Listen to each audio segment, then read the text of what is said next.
Done. अस्सलाम वालेकुम। बिस्मिल्लाहिर्रहमानिर्रहीम। Chemistry class 10th chapter number 2 हम लोग पढ़ रहे हैं और लास्ट टाइम हम लोगों ने कैरेक्टरिस्टिक ऑफ साल्ट को डिस्कस किया था। तो आज हम डिस्कस करेंगे मेथड्स टू प्रिपेयर साल्ट्स, वो तरीके जिनसे हम साल्ट्स को प्रिपेयर कर सकते हैं उनको आज डिस्कस किया जाएगा। इसमें दो किस्म के साल्ट्स प्रोड्यूस होते हैं। एक है वाटर सॉल्युबल, जो कि वाटर के अंदर हल हो जाते हैं और अपनी प्रोडक्शन के बाद इनको रिकवर किया जाता है by the process of crystallization, जो कि मैं अपने पिछले लेक्चर में आपको बता चुका हूं कि सैचुरेटेड सॉल्यूशन को इवापोरेट किया जाता है और उसके नतीजे में साल्ट्स जो हैं वो क्या हो जाते हैं, हासिल हो जाते हैं। तो वाटर सॉल्युबल साल्ट्स प्रिपेयर करने के हमारी बुक के अंदर 4 मेथड मेंशन किए गए हैं and all of these method you have already studied in the chemical reaction of acid.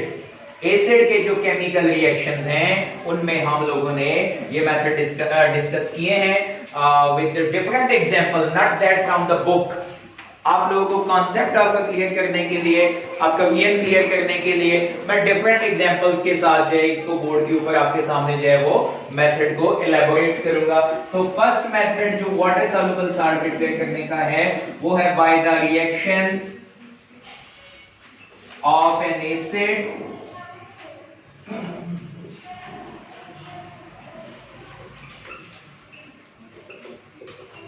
with a metal।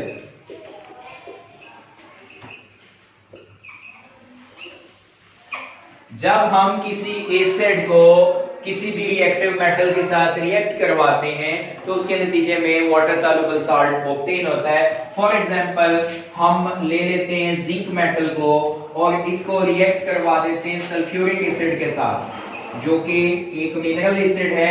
तो इसके नतीजे में जिंक सल्फेट प्रोड्यूस होगा एज अ साल्ट और साथ में हाइड्रोजन गैस लिबरेट होगी, जिसको हम एरोहेड से शो कर रहे हैं कि गैस बाहर निकलेगी। तो ये मेथड हाइड्रोजन गैस की प्रोडक्शन के लिए भी इनिशियली जब हम लोग पढ़ा करते थे तो लैब के अंदर हम इस मेथड को इस्तेमाल करते थे। By reaction of a metal with acid hydrogen gas liberate की जाती थी। तो ये जो साल्ट बना by the reaction of a metal with acid, तो इसके नतीजे में साल्ट प्रिपेयर होते हैं और ये हम लोगों ने ऑलरेडी पढ़ चुके हुए हैं एसिड की रिएक्शन में। दूसरा मेथड जो हमारे पास है that is by reaction of a base with an ether। एक एसिड के साथ जब हम किसको रिएक्ट करवाते हैं, एक बेस को रिएक्ट करवाते हैं, this process is known as neutralization. इसको क्या कहा जाता है, न्यूट्रलाइजेशन। तो न्यूट्रलाइजेशन जब एसिड बेस के साथ मिलेगा दोनों एक दूसरे के असर को खत्म कर देते हैं, साल्ट और वाटर पैदा होते हैं। एसिड की प्रॉपर्टीज में और बेस की प्रॉपर्टीज में, दोनों में हम लोगों ने इसको डिस्कस किया था पिछले लेक्चर में। जो हम लोगों ने पहला रिएक्शन लिखा था साल्ट की डेफिनेशन में, वो भी यही रिएक्शन था कि NaOH को जब रिएक्ट करवाते हैं HCl एक एसिड के साथ तो उसके नतीजे में क्या प्रोड्यूस होता है, साल्ट इन वाटर। तो ये एक वाटर सॉल्युबल साल्ट प्रिपेयर हुआ। Third method in which metal oxides reacts with acid। Metal के ऑक्साइड्स, इनको जब हम रिएक्ट करवाएंगे किसी एसिड के साथ तो उसके नतीजे में क्या प्रोड्यूस होगा, salt and water. For example we have oxide of copper which reacts with sulfuric acid to produce copper sulfate and water। ये थर्ड मेथड है। अब हर मेथड में आप देख रहे हैं कि साथ में क्या प्रोड्यूस हो रहा है, water. That's why they are known as water soluble salts. Okay, last but not the least जो मेथड है वो है by reaction of carbonates with acids.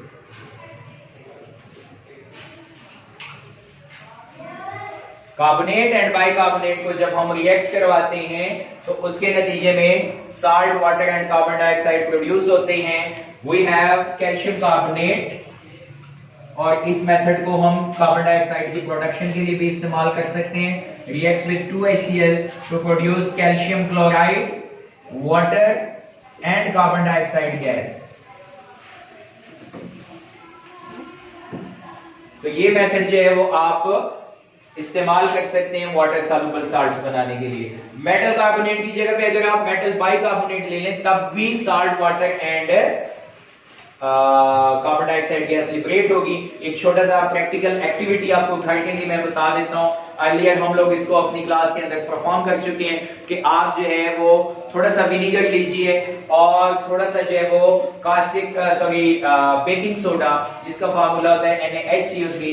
घर में जो चने नरम करने के लिए मीठा सोडा इस्तेमाल होता है, इसको आप विनेगर और मीठे सोडे को रिएक्ट करवाएं. ठीक है, उसके नतीजे में आपको गैस प्रोड्यूस होती हुई नजर आएगी. वो गैस कौन सी होती है? Carbon dioxide. और उसके नतीजे में जो पीछे बचेगा वो वाटर और साल्ट होगा. ओके जी, तो ये चार मेथड उम्मीद है आपको क्लियर हो चुके होंगे.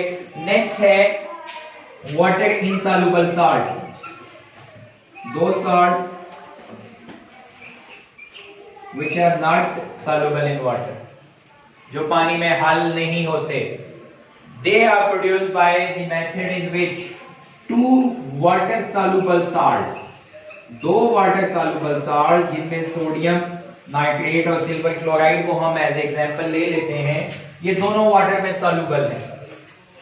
लेकिन जब इनका हम रिएक्शन करवाते हैं तो डबल डिस्प्लेसमेंट होती है जिसके नतीजे में NaCl बनता है और साथ में AgNO3 बनता है. ये जो AgNO3 है ये नॉट वाटर सॉल्युबल है. इट प्रेसिपिटेट डाउन, इसके प्रेसिपिटेट्स बन जाते हैं जिनको उस सॉल्यूशन में से अलग कर लिया जाता है. वाटर सॉल्युबल साल्ट जो है सॉल्यूशन के साथ अलग हो जाता है. फिर उसकी जो है वो हम इवापोरेशन करते हैं और उसके नतीजे में सोडियम क्लोराइड के क्रिस्टल्स जो है वो प्रोड्यूस किए जा सकते हैं. तो ये 5 मेथड जो है वो इस्तेमाल किए जाते हैं.